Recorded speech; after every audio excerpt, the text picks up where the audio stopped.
A world that many consider to be quaintly old school may be providing new lessons to learn. And how old are you? 29. How far through school did you go? 8th grade. This week, a trip to Amish Country, where there are few college degrees, no student debt, but plenty of success stories. I honestly don't know anyone that is looking for work that doesn't have work.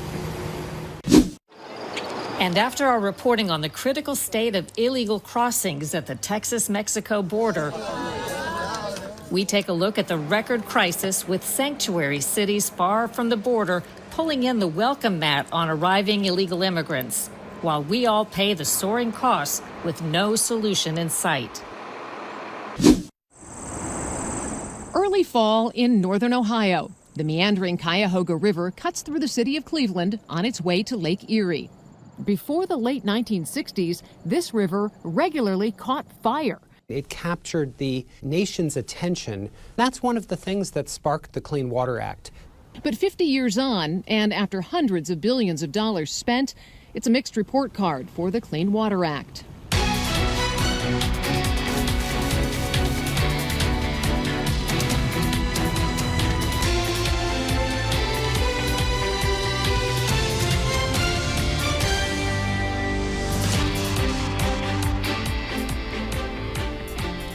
Welcome to Full Measure. I'm Sharyl Attkisson. The U.S. is said to be more educated than ever before, with 1 in 3 Americans getting a college degree. But many are asking, has that really made us any smarter or better equipped to earn a living? Today, we look for lessons to be considered in Pennsylvania Amish Country, where they're bucking outside trends and often managing to achieve incredible success off no more than an 8th grade education. So this is grades 1 to 8 here. They have one teacher. The one-room schoolhouses in Amish Country here in Lancaster County, Pennsylvania, evoke an era of days gone by. No air conditioning? Oh, my, no plumbing inside. This is bathrooms out here. No plumbing in here. This is a hand crank water thing for the water there. Well, with the old order Amish, 8th grade is it. That's it. I mean, like my wife grew up old order Amish, so 8th grade was it. My mom grew up old order Amish, 8th grade. For Amish in this community of 31,000, an 8th grade education is the norm. 1st grade sits to the front, and then the 8th grade goes towards the back. The less strict, like Calvin Lapp, who is Amish Mennonite, may go as far as high school. But for all, college is a rarity. By one recent measure, more than half of recent U.S. college graduates are unemployed or underemployed. So you might assume the young people here, with so little higher education, have an even tougher time earning a living. And yet, they don't.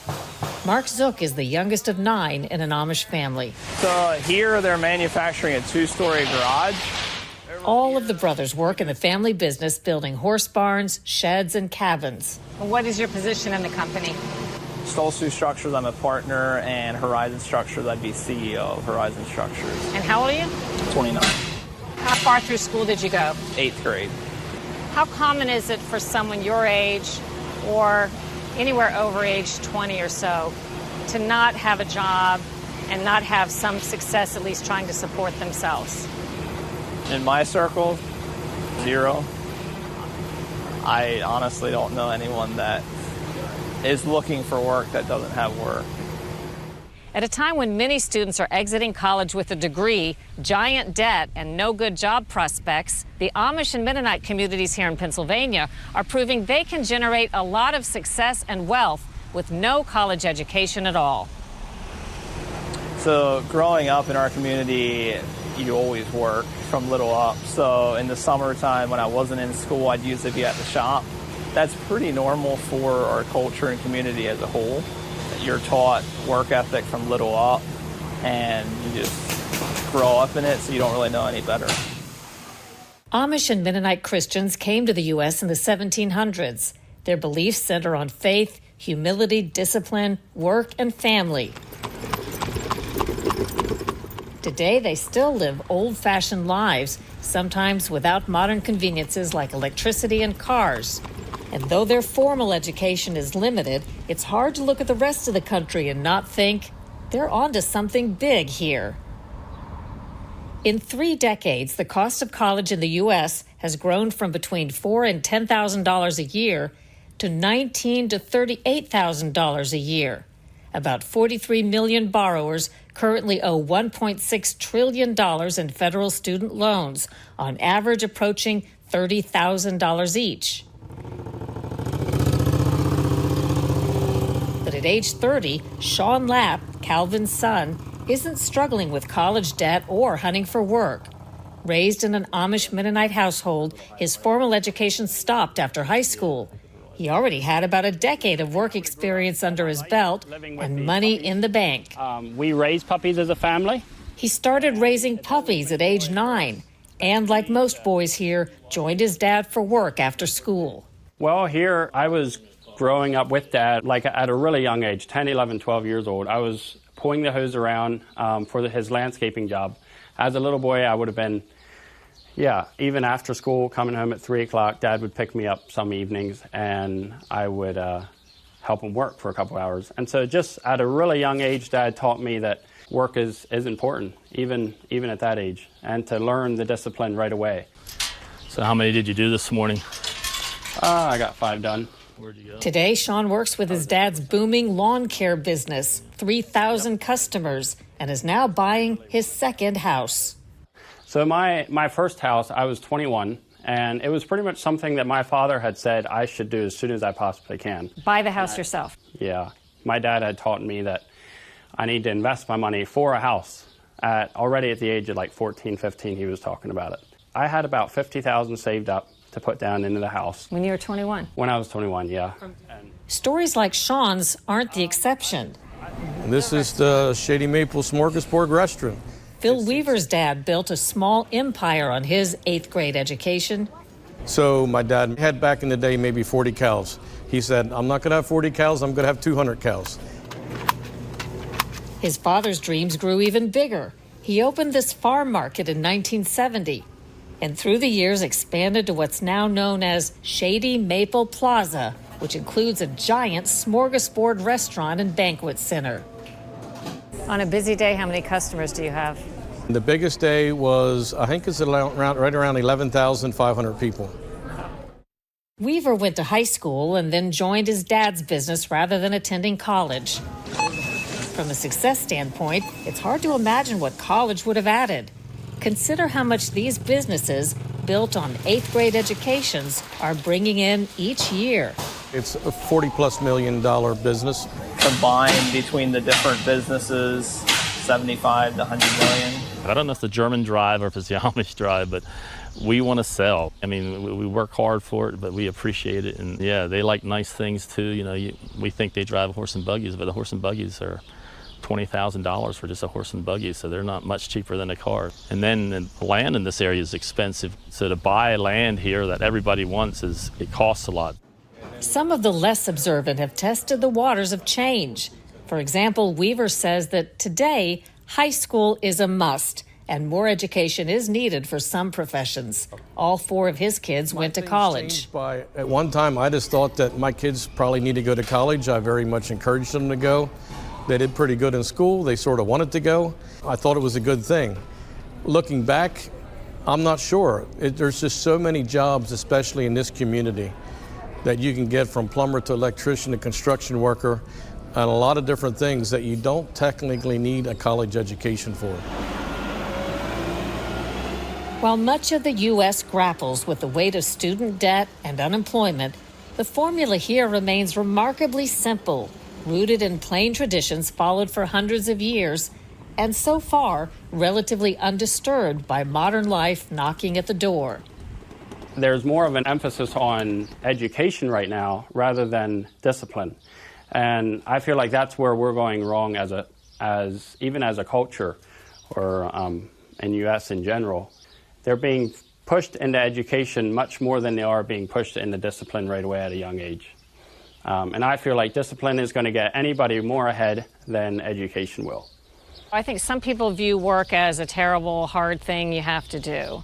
It's not. In fact, My mom said the worst thing about maybe going to heaven is maybe we might not work in heaven. So she's trying to figure out how she can go to heaven and still be able to work. So no, we enjoy our work. We won't do a job unless we enjoy it. Of course, many Americans aren't so lucky and owe a mountain of student debt. Next on Full Measure, an important update on the illegal immigration crisis at the southern border, new record numbers, and the cost of it all.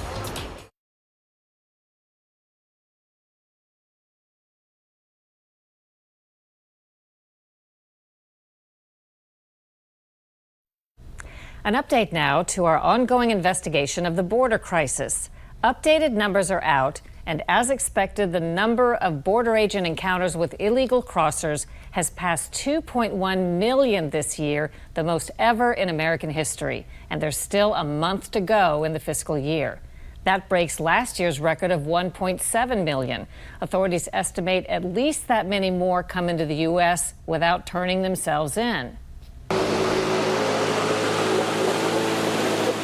We reported from one of the hot zones, Eagle Pass, Texas, which has seen up to 4,000 illegal border crossings a day in a town of just 28,000.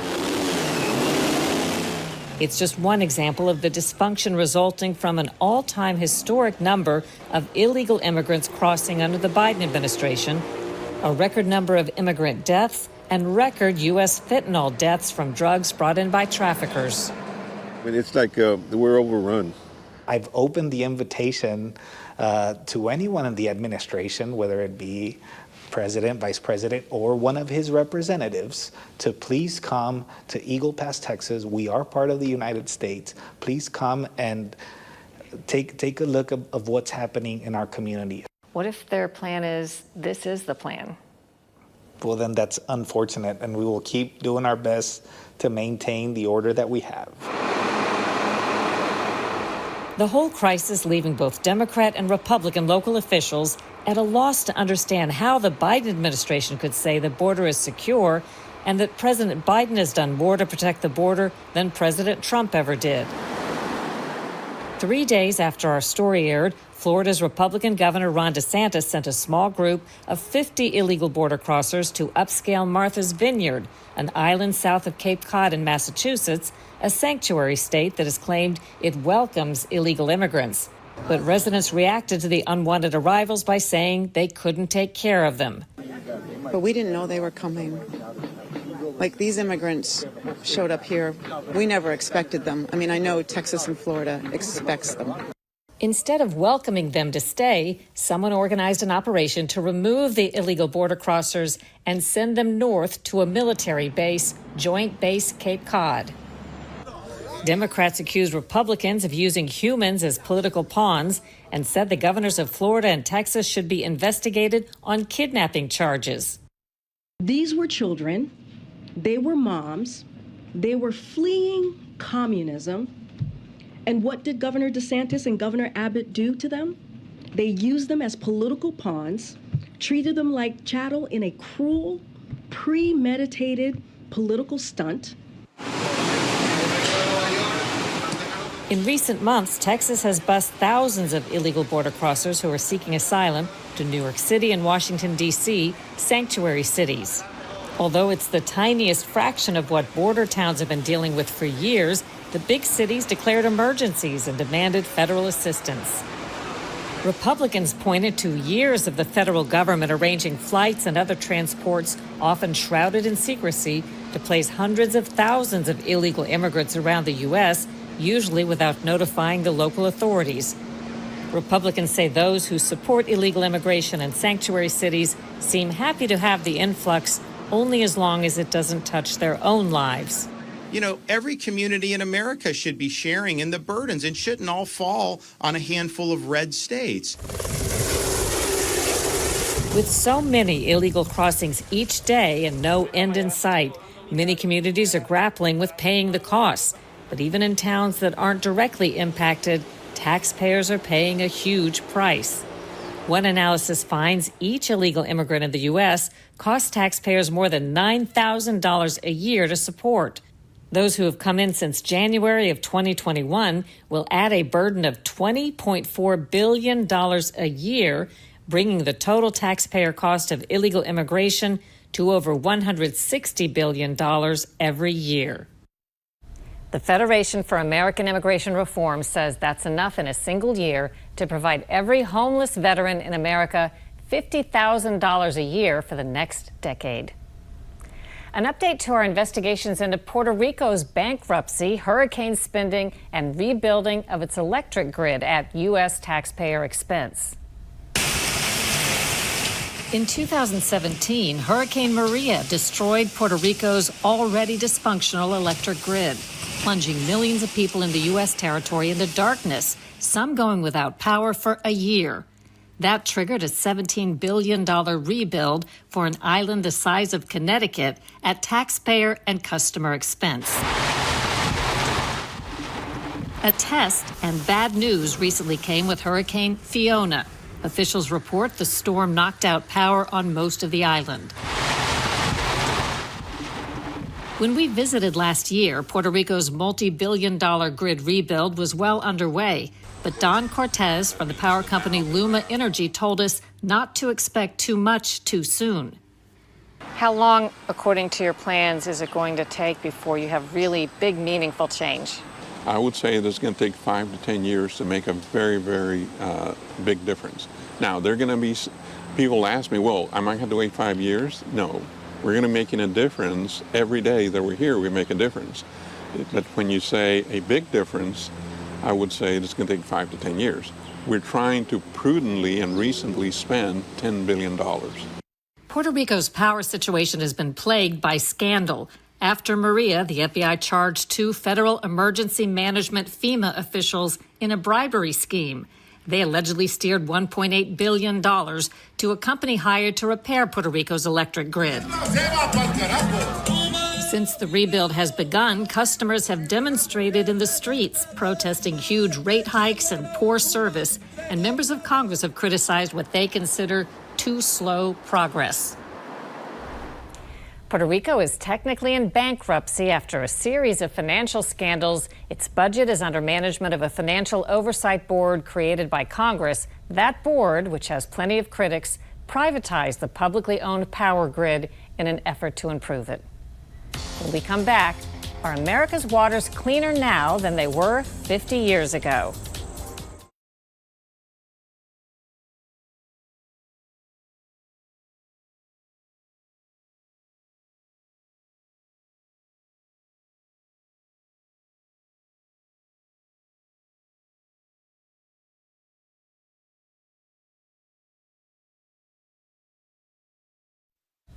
"50 years ago, a bipartisan majority in Congress passed a landmark piece of legislation, the Clean Water Act.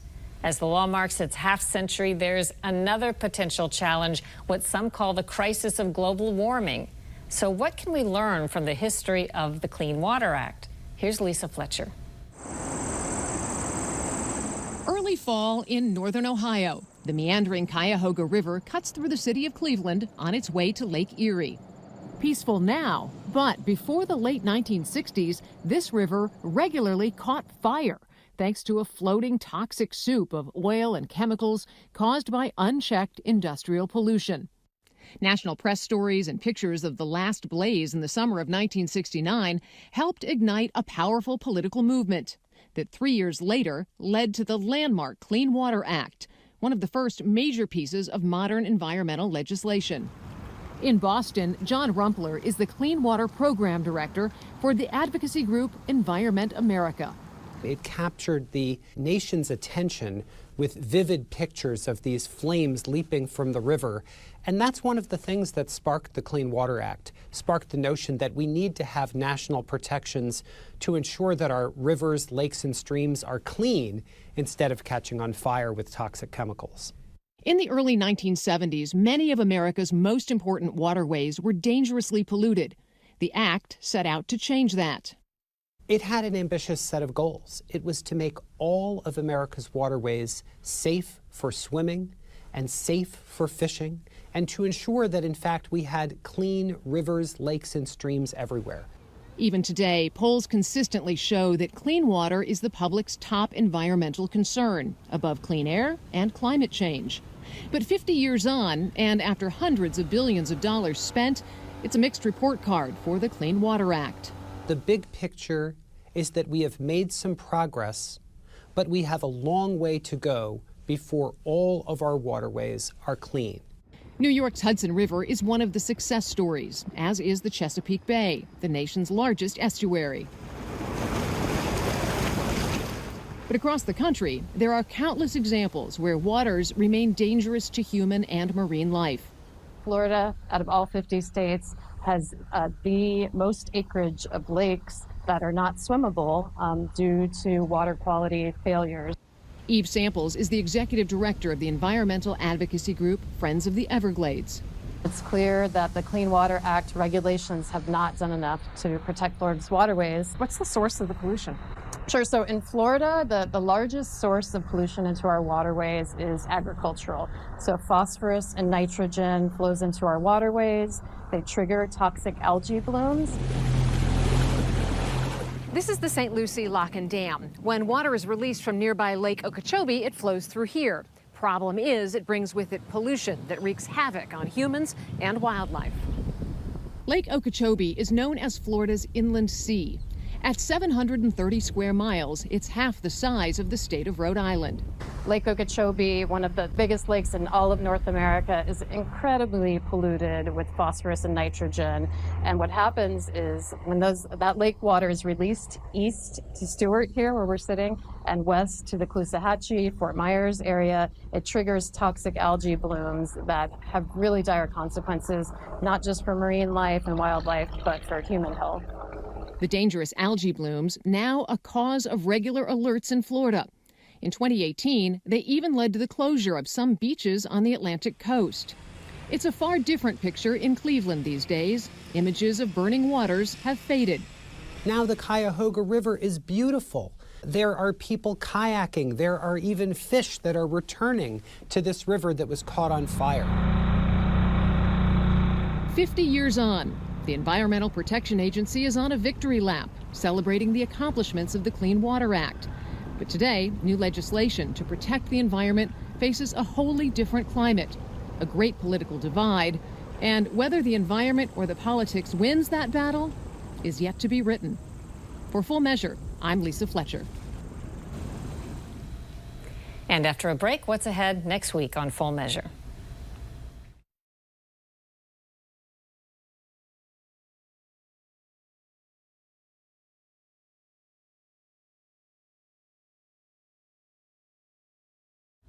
Coming up next week on Full Measure, growing concerns about the reliability of the food supply in America and around the globe.